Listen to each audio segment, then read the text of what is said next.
This is the next video in the chapter on electronic structure and periodic properties. We are going to do a deep dive into the periodic table and look even more closely at how it can be a useful tool for us. We already talked about the periodic table a little bit. We used it in 2 of the previous lecture videos already. So far, we have related periodic table. We used it for 2 things. We related it to the quantum numbers when we found the S block, the P block, the D block, and the F block in the table. And we related it to the experimental filling order. How sometimes the electrons didn't fill just based on the quantum number, the principal quantum number, so we use the table as a memory tool to help us remember which orbital to fill next. So we're going to learn even more things we can do with the table in these next couple videos. We will see the table was designed to contain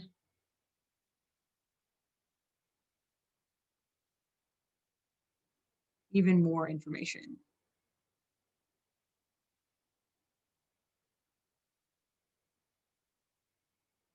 Some of the things we will talk about that we can also find in the table.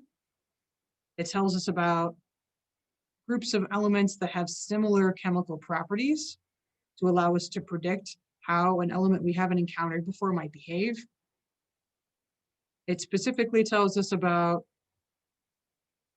the metallic quality of an element and how it might interact in an ionic bonding situation. And it tells us about the valency, or the number of valence electrons that a particular atom has, and how that affects the way it bonds with other elements. So it's really a useful tool. And it's important to understand the history of how it was developed, because as we know, things that look a certain way and theories that look a certain way in science look a certain way because somebody came up with them, and likely several somebodies had different ideas and one of them won out. So in this case, those several somebodies were Mendeleev and Meyer, 2 men who had designed a periodic table of the same essence, of the same relative design, but we usually attribute the creation of the periodic table to Mendeleev, and we'll talk about why that was. So both of these folks were working on a way to organize the known elements. They hadn't discovered, or rather scientists hadn't discovered, all the elements that we know about now, but they knew about at least half of them. And they were trying to decide how to organize them in a logical, useful way. So they wanted to group the elements together by some sort of a similar property, but they weren't sure which one to choose.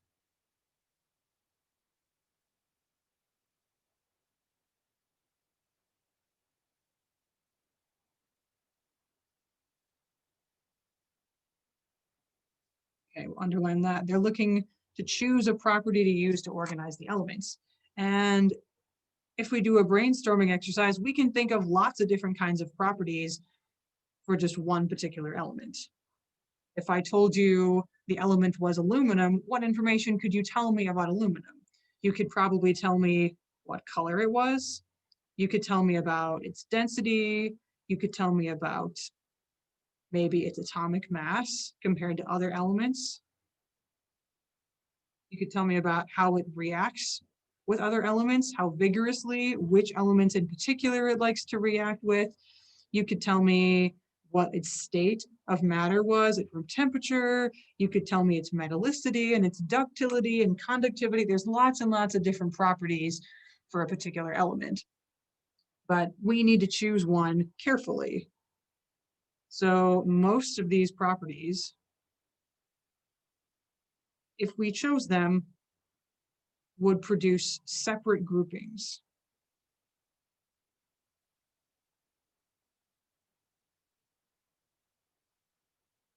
So we could use them to organize, but when we did the organization, we would be organizing them more into groups. For example, this group could be the metals, and we could have a slightly smaller group of all the non-metals. But what we're looking for is sort of more of a list structure, something that is a continuum of values rather than just one value or another. So both of these scientists chose the same property to use to organize the elements. So they chose a property that produced a list rather than separate groupings, something that was more continuous. And you might have guessed, the property they chose was the atomic mass. The mass of the protons and the neutrons in a particular atom. They organize them in by increasing atomic mass.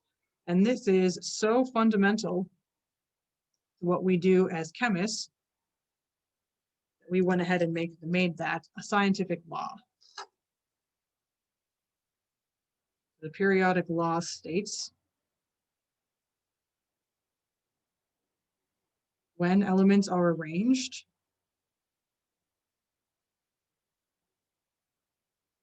in order of increasing atomic mass,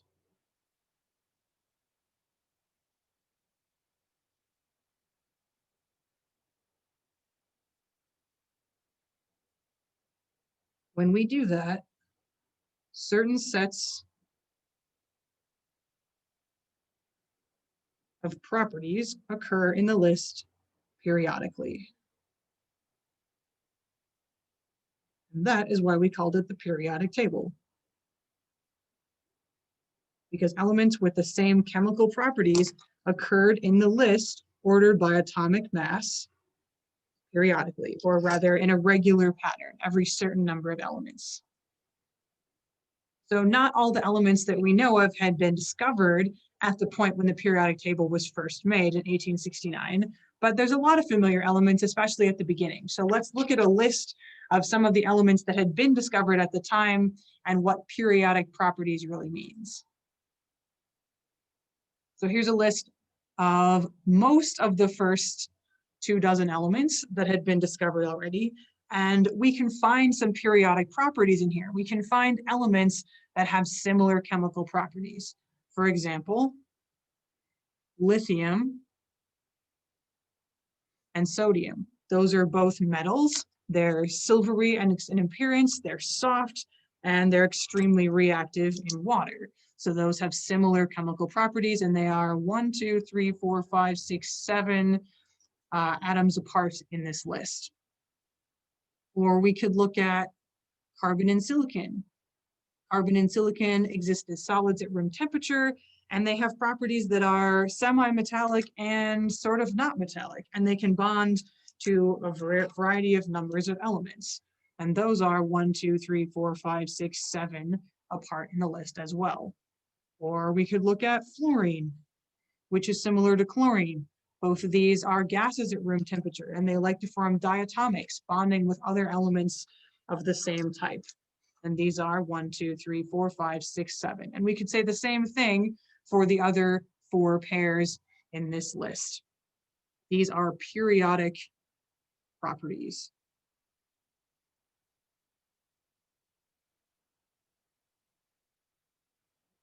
So what the inventors of the periodic table did was they took this long list of the atoms in order by increasing atomic mass, and they rearranged it to group together elements that had similar chemical properties.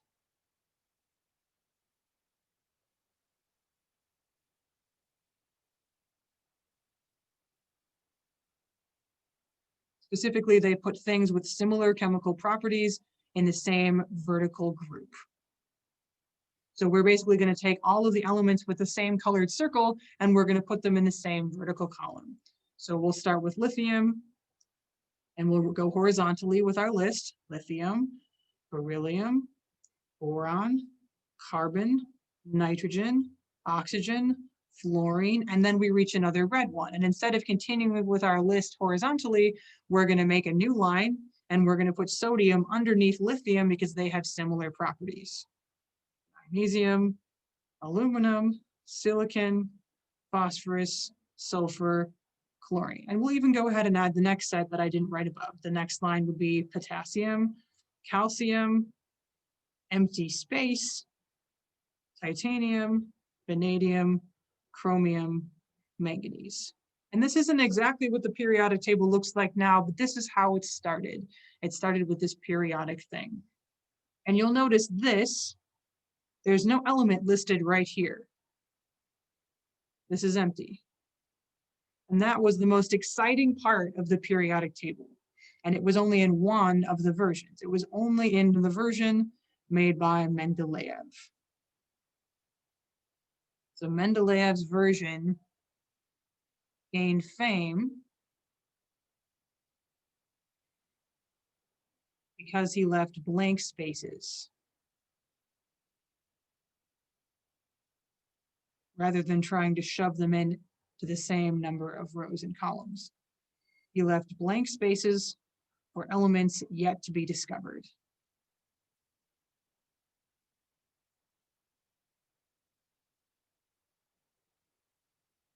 And this was a bold move to say, okay, well, we've discovered these elements and I'm going to make the hypothesis in my organization strategy that there is an element that has an atomic mass between calcium and titanium with properties similar to boron and aluminum. It was a bold move, but that bold move really paid off for Mendeleev, and that's why his version became more popular. Within the next 2 decades, 3 of these spaces that he left in his table were able to be filled by newly discovered elements.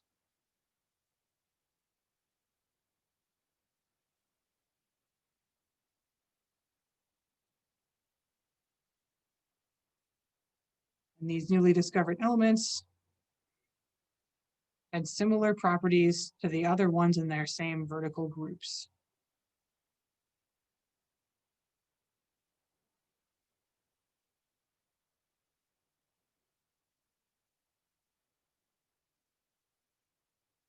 Those elements were gallium, scandium, and germanium, discovered in quick succession.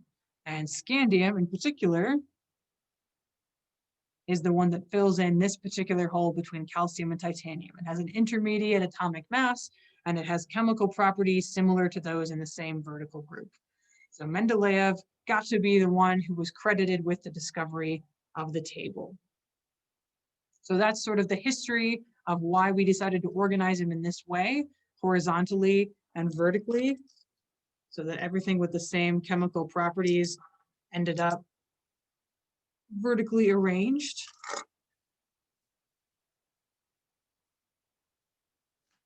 And there are a few other interesting tidbits inside of the table. And so go ahead and draw a rough looking periodic table for yourself to label at the bottom of the page. So we can still identify other properties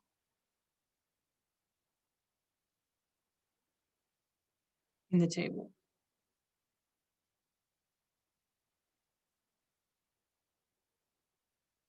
So there are a couple of different ways we divide things up. So these elements in the first 2 groups and these elements in the last 6 groups have a special name.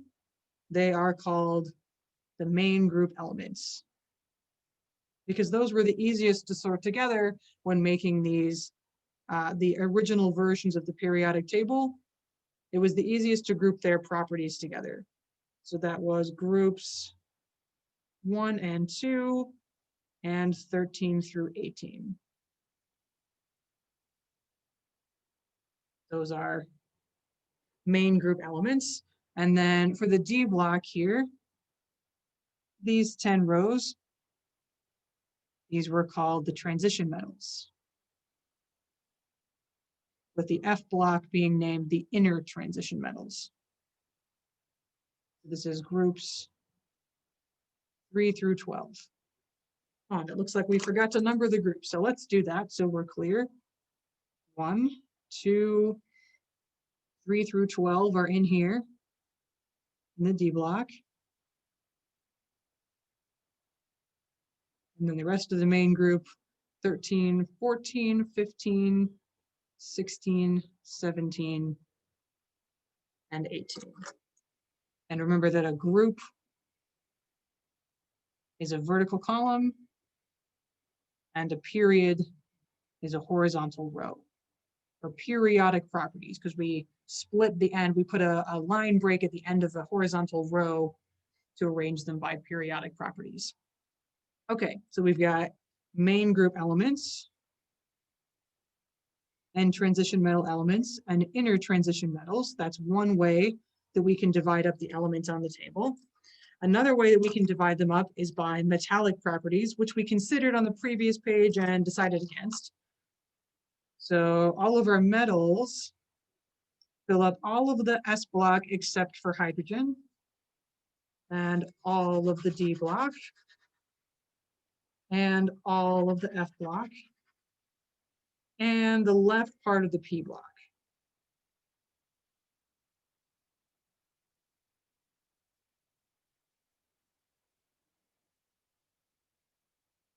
Roughly like that. Those are going to be our metals.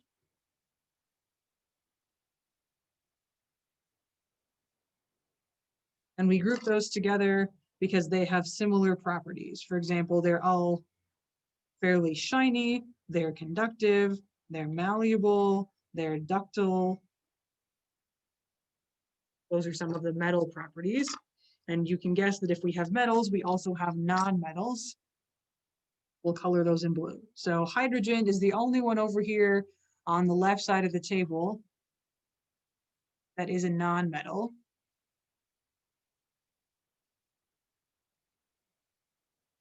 And almost everything on this side of the table is a non-metal, including helium. So the metals are generally on the left side of the table, the non-metals are generally on the right side of the table, which you'll be able to see as soon as the video comes into focus. So I'm going to write non-metals over here.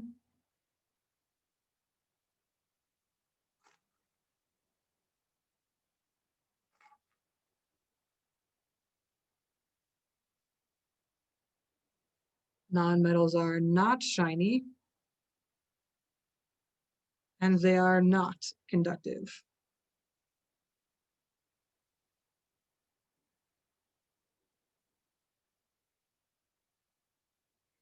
And our final group is the ones that sort of refuse to be assigned to either one of these categories. They're a little bit like non-metals, and they are a little bit like metals. And so we'll color those in green. They're in this sort of a stair-step shaped form right down the middle of the P block. So we call them metalloids because their properties are intermediate of metals and non-metals. So they are sometimes shiny. They are somewhat conductive, but not great. There, now we're back in focus. So you can see our red for metals, our blue over here for non-metals, and our stair-step shaped green for metalloids. And finally, since quite a few years were spent discovering each of these different elements, some of these periodic similar chemical property vertical groups have names because they are of chemical significance and we continue to use them. So we will list the important names here. So group 1 is called alkali metals. And group 2 is called alkaline earth metals. Alkaline meaning basic. These were things that were used to make soap. So here's alkali metals, group 1, alkaline earth, group 2. And then each of the other main groups over here, 15 through 18, also has a cool name. So group 15 is called the pnictogens, which is related to the word for nitrogen in a different language. And then we have the chalcogens, which is the oxygen family. So pnictogens are 15, chalcogens are 16.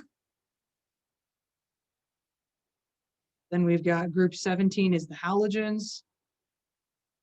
That's the fluorine family. And group 18 is the noble gases, or sometimes they're called the inert gases. Those are the ones at the end of the table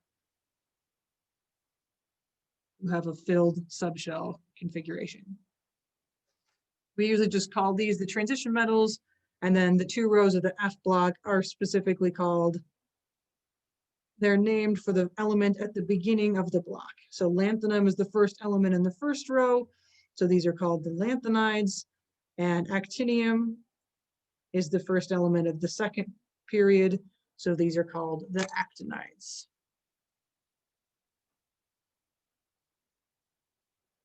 So these are all the different types of information we can get from the periodic table. We can learn about the chemical properties and the groups assigned to elements that have the similar properties. We can look at whether something is metallic or non-metallic, and we can learn about how to organize them together. So in the next video, we will talk about other sort of larger scale periodic trends that we can use the table to compare.